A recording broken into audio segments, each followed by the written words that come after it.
बिस्मिल्लाहिर्रहमानिर्रहीम। अस्सलाम नाजरीन, आप देखें बदलो और मेरा नाम राय साकिब है। नाजरीन, आज फिर से पब्लिक अकाउंट्स कमेटी के अंदर शुगर मिल्स और जो पाकिस्तानियों की जेब पे डाका डाला गया है अरबों रुपए का, कई सौ अरब रुपए का, उसकी गूंज आपको और मुझे सुनाई दी। मैं मालिकान, जो मिल मालिकान है पाकिस्तान के, और कैसे उनके पॉलिटिकल कनेक्शन है, सिर्फ वो आपके सामने रख रहा हूँ। बाकी अगले शो में आप चल के अगले सेगमेंट में डिटेल्स देख लेंगे। ज़का अशरफ साहब साबिका chairman PCB Ashraf sugar mill है उनकी। इत्तफाक शुगर मिल्स हैं, इसमें मियां मोहम्मद शाहिद शफी साहब शफी ग्रुप पे आ जाता है, इसमें शरीफ ग्रुप आ जाता है। हमजा शुगर मिल्स हैं, चौधरी शुगर मिल्स हैं, अल अरेबिया शुगर मिल्स हैं, JDW जहांगीर खान तरीन साहब की मशहूर ज़माना JDW शुगर मिल्स हैं, JK खानेवाल शुगर मिल्स हैं, रमज़ान शुगर मिल है, तांजलावाला शुगर मिल्स है, तांजलावाला शुगर मिल 2 है, फातिमा शुगर मिल्स है, कश्मीर शुगर मिल्स हैं। और अगर आप इन सारी मिल्स के ताने बाने या इनके आप कनेक्शंस कहीं ना कहीं निकालेंगे ना कहीं से उस फैमिली के अंदर कोई ना कोई पॉलिटिकल कनेक्शन आपको जरूर नजर आएगा। आज के सेगमेंट में इसी पे बात करते हैं, how it all works. Narin, इसी सारे इशू पे बात करने के लिए मुझे ज्वाइन किया है जनाब सनाउल्लाह खान साहब ने, सीनियर एनालिस्ट हैं, मेरे साथ स्टूडियो में मौजूद हैं। और टेलीफोन लाइन पे हमें ज्वाइन किया है जनाब आमिर मुइन पीरजादा साहब ने, रहनुमा है MQM के। आमिर साहब अस्सलाम वालेकुम सर। जी अस्सलाम वालेकुम सर, आज PAC में बड़ी हंगामा खेज किस्म की कार्रवाई हुई है इसको लेकर, शुगर स्कैंडल को। आप ही के एक मैं स्टेटमेंट देख रहा था कि डायरेक्टली जरदारी साहब या president of Pakistan and prime minister को आपने टारगेट किया उसमें कि जनाब ये अवाम की जेबों से पैसे निकाल कर भरे जा रहे हैं। सर, कोई जो डिटेल्स आपको दी गई PAC के अंदर, उसमें जरदारी साहब की या शहबाज शरीफ साहब की मिलों का जिक्र था? जी, हमें जो डिटेल्स दी गई उसमें उन्होंने प्रॉपर वो तो नहीं लिखे नाम, लेकिन जाहिर सी बात है सब जानते हैं कि सिंध में ज़्यादातर शुगर मिल्स जरदारी साहब की और पंजाब में 2-3 मिल्स जो हैं वो इनके प्राइम मिनिस्टर साहब के ख़ानदान की हैं। और देखें ना, जब ये एक शुगर आप एक्सपोर्ट करने से पहले सबको आपने यकीन दहानी करवाई जी कि हम रेट्स इसके बढ़ने नहीं देंगे और मुल्क की स्टॉक्स पे या लोगों की जरूरियात पे कोई असर नहीं पड़ेगा, तो अब क्यों हमें इंपोर्ट करनी पड़ रही है? अब क्यों रेट्स बढ़ रहे हैं? अभी इस्लामाबाद में एक साहब मुझे बता रहे थे, मैं असेंबली से निकल रहा था, असेंबली के एम्प्लॉई हैं, कह रहे हैं सर यहाँ पे 200 में भी अवेलेबल नहीं है, दुकानों से शॉर्ट हो गई चीनी। अब गरीब आदमी क्या करे? एक गरीब आदमी, उसके पास चीनी के अलावा और कोई न्यूट्रिशन मीठा उसके पेट में जाता नहीं है। अब ये लोग वो भी उससे छीन लें तो इसकी जिम्मेदारी किस पे आयद होती है? सर, हुकूमत पे जिम्मेदारी आयद होती है जिसका आप लोग हिस्सा हैं। हाँ, हम तो बिल्कुल हिस्सा हैं, लेकिन इसका मकसद ये नहीं है कि अगर हुकूमत कोई गलती कर रही है और हम उसकी वाह वाह करें और तालियां बजाएं। हम निशानदेही तो बिल्कुल करेंगे, जितना हम बोझ उठा सकते हैं उतना बोझ भी उठाएंगे। सर, किस किस चीज का बोझ उठाइएगा? बिजली का, पेट्रोल का, चीनी का, गैस का, किस किस चीज का बोझ उठाएंगे आप लोग? नहीं, बोझ उठाने से मकसद ये है कि जो जिम्मेदारी जितनी हमारी बनती है वो बिल्कुल हम लेंगे, और चीनी के लिए तो बिल्कुल भी हम जिम्मेदारी नहीं लेंगे। सर, ये रिस्पॉन्सिबल डायरेक्टली कौन है? परमिशन दी किसने एक्सपोर्ट की? बिकॉज़ उसमें भी एम्बिग्विटी है, कंफ्यूजन है। बिल्कुल सीधी सी बात है, चीनी में कोई कंफ्यूजन नहीं है। चीनी वाले बहुत मजबूत लोग हैं। जब मुल्क के सदर और वजीर आजम का कारोबार गैर कानूनी तरीके से लोगों की जेब से पैसे निकाल रहा हो, तो भाई मैं भी वही कारोबार करना चाहूंगा। मैं कोई और कारोबार क्यों करूं? लोगों को आप एक तरह से मौका देते हैं, लोगों को वो कर रहे हैं कि आप आए ये वाला काम करें, क्योंकि हमारा भी यही काम है, इसमें कोई हम लॉस नहीं होने देंगे आपको। लेकिन सर, रात को ही मैं राना सनाउल्लाह साहब की स्टेटमेंट देख रहा था, वो कहते हैं कि डीलर ने पैसे कमाए, ब्रोकर ने कमाए, मिल मालिकान ने नहीं कमाए। सर, आपसे गुजारिश मेरी ये है। जी सर। आज PAC में हमें बताया सेक्रेटरी सोशल और फूड सिक्योरिटी ने जी कि जी हमने एक्स मिल जो कीमत है ना वो अगस्त में इतनी कर दी, 165 कर दी है जी, सितंबर में इतनी कर दी है, अक्टूबर में इतनी कर दी है, नवंबर में 171 हो जाएगी जी। अगर मिल मालकान पैसे नहीं कमा रहे तो भाई जो एक्स मिल कीमत अप्रैल में थी जी, आज वही होनी चाहिए थी। हाँ। आप अगर 171 में नवंबर में चीनी बेच रहे होंगे तो अगर नई फसल आ जाएगी, नई क्रशिंग शुरू हो जाएगी, तब भी चीनी तो भाई सस्ती नहीं हो सकती। मतलब आपने ये तो फिक्स कर दिया कि 171 तो कम से कम एक्स मिल प्राइस नवंबर में होगा। ठीक है। तो अगर सूबाई हुकूमतें ब्रोकरों को, होल सेलरों को कैसे पकड़ेंगी? 171 से नीचे तो कोई भी नहीं बेच पाएगा। फिर जाहिर सी बात है होलसेलर का, ब्रोकर का प्रॉफिट ऐड हो जाएगा, फिर माफिया भी बीच में कूद जाएगी, फिर जाहिर सी बात है रिटेलर भी कुछ ना कुछ कमाएगा। तो 200 से कम में चीनी मिलने का इरादा नहीं है इनका। बिल्कुल फेयर एनफ। आमिर साहब, thank you very much for time sir, बहुत शुक्रिया आपके वक्त का, थैंक यू।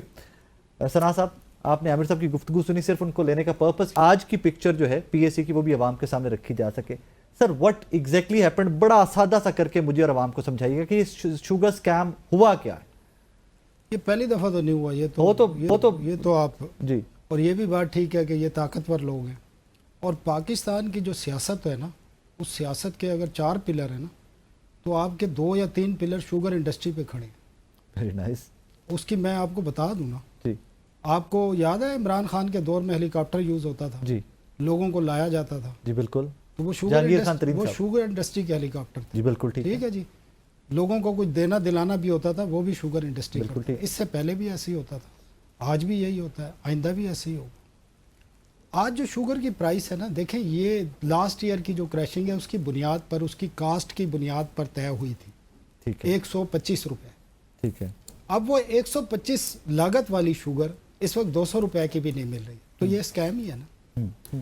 और जब एक्सपोर्ट की गई ना, मैनिपुलेट किया जाता है, स्टॉक्स को मैनिपुलेट किया जाता है, बड़े बड़े लोग मुलव्वस हैं।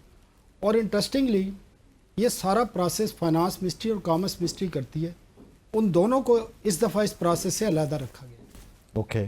चीनी की इंपोर्ट की जो इजाज़त इस वक्त दी गई है ना, वो ईसीसी ने नहीं दी, ईसीसी ने रिजेक्ट कर दी थी। ये इसाक डार साहब ने डायरेक्ट मीटिंग चेयर्स की हैं फॉरेन ऑफिस में, और डायरेक्ट कैबिनेट को सर्कुलेशन के ज़रिए इंपोर्ट ली गई है, और उस पर जो 82 रुपये पर केजी टैक्स एग्जम्पशन ली गई है।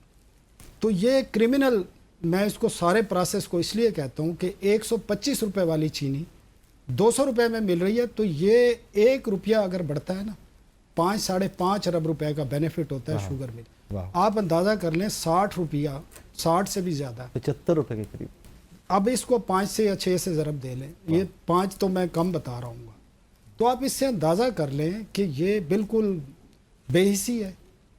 सबको नज़र आ रहा है, वाज़े तौर पर नज़र आ रहा है। और अब तो एक दूसरे के गिरबान पकड़ने शुरू हो गए हैं। वो आपने मिफ्ता इस्माइल की और वो जो पूरी गेम शुरू हुई है तारिक फजल चौधरी साहब, उससे तारिक फजल चौधरी, नूशा रहमान, इसाक डार, वो क्रिप्टो के मामले पर उन्होंने कोई बात कर दी। उसके बाद पार्लियामेंट में प्लान करके, ये पहले पता नहीं था इनको कि ये प्रोजेक्ट चल रहा है और इस्माइल इंडस्ट्री लिया हुआ है। तो आप अंदाज़ा करें, और ये आने वाले दिनों में भी यही होगा। ये एक दूसरे के कपड़े फाड़ेंगे, ये अवाम के, इनको कोई दर्द नहीं है। ये मैं वापस से आ रहा हूँ आपकी तरफ। मुझे मेहताब साहब ने भी ज्वाइन किया है। मेहताब साहब, अस्सलाम वालेकुम सर।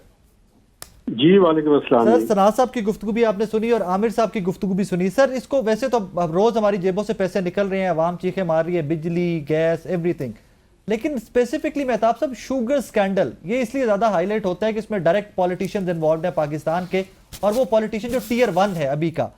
सर, इसका क्या सद्देबाब है? कैसे ये लोग इतनी बड़ी बड़ी गेमें डाल के फिर भी हुकूमत में रहते हैं, फिर भी ये जस्टिफाई करते हैं? राना सनाउल्लाह साहब कल से स्टेटमेंट्स दे रहे हैं कि इसमें डायरेक्टली मिल मालिकान ने नहीं कमाए, जनाब डीलर्स ने कमाए पैसे।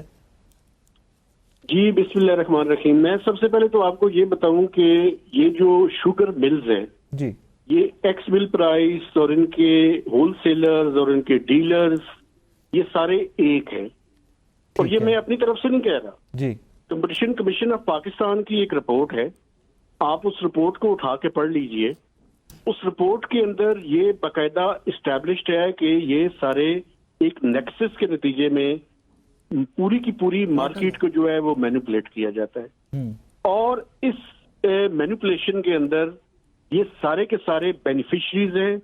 ये पाकिस्तान के लोगों की जो आमदन और जेब है उसके ऊपर मुबैना तौर पर डकैती के अंदर ये सारे मुलविस हैं। पहली बात तो ये है। दूसरी बात ये है कि ये जो शुगर केन है जी, और ये जो शुगर मिल्स हैं, sugar cane is a political crop, sugar industry is a political industry.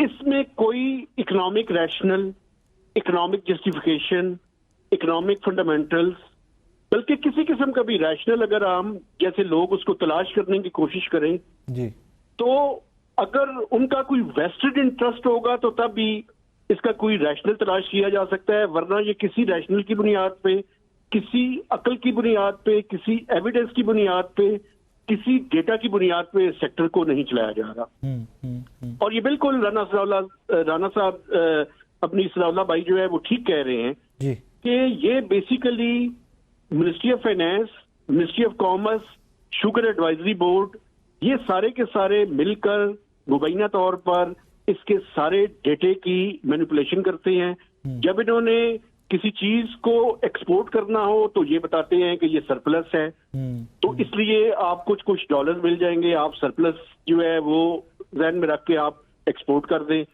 और फिर जब इन्होंने इंपोर्ट करनी होती है तो फिर ये शॉर्टेजेस जो है वो मिला के गठ जोड़ करके मैनिपुलेट करके ये सारा गठ जोड़ करवाते हैं। तो ये बुनियादी तौर पर ये पूरी की पूरी इंडस्ट्री, अगर कोई ये कहता है कि इसको किसी तरीके से मैनेज किया जा सकता है, पाकिस्तान के जो फर्जी हालात हैं उसमें मैं पिछले 30 साल से तो मैं कवर कर रहा हूं जी। शुगर इंडस्ट्री का कोई सोल्यूशन नहीं है। एक सोल्यूशन है पाकिस्तान के लोगों के पास, अगर वो सुनना चाहें तो। सर प्लीज वो प्लीज। ये है कि आज पाकिस्तान का जो कंज्यूमर है, देखिए कंज्यूमर एक्टिविज्म की अगर हम बात नहीं करेंगे तो ये तो सारे, मैं समझता हूं कि इसके अंदर मुजरिम हैं ही, जो मेरी बात सुन रहे हैं मुझ समेत वो भी सारे मुजरिम हैं जो इस्तेमाल कर रहे अगर हैं। हम इस कमोडिटी का, इस शुगर का बाइकआउट ना करें। फिर बाइकआउट करने के अलावा पाकिस्तान में कोई हल नहीं है। कोई, अगर आप रैशनल बात करें, मैं सनाउल्लाह भाई से एक बात पे इख्तलाफ करता हूं और वो इख्तलाफ ये है कि ईसीसी ने इसकी अप्रूवल नहीं दी। मुझे फाइनेंस मिनिस्टर से, जिस तरह मैं सालदार साहब को क्रिटिसाइज करूंगा, मैं फाइनेंस मिनिस्टर को भी क्रिटिसाइज करूंगा। मुझे इस फाइनेंस मिनिस्टर से ये तवक्को नहीं थी कि आप कहते हैं जी मैं बड़ा ट्रांसपेरेंट हूं, मैं बड़ा मेरिट पे फैसले करूंगा। आप मेरिट पे फैसले करते हैं तो उस बात पे आप खामोशी इख्तियार कर लेते हैं जो पाकिस्तान के लोगों की जेबों के ऊपर डाका है। एक कमेंट भी नहीं जी मैं तो इसके अंदर इन्वॉल्व नहीं हूं। आप कैसे इन्वॉल्व नहीं है? आप कैबिनेट का हिस्सा हैं। आप ये सारे के सारे इररिस्पेक्टिव ऑफ पॉलिटिकल डिवाइड सारे इसके अंदर इन्वॉल्व है। Fair enough. यहाँ पे वक्त तो एक छोटे से ब्रेक का, ब्रेक के बाद वापस आ रहे हैं, हमारे साथ रहिएगा।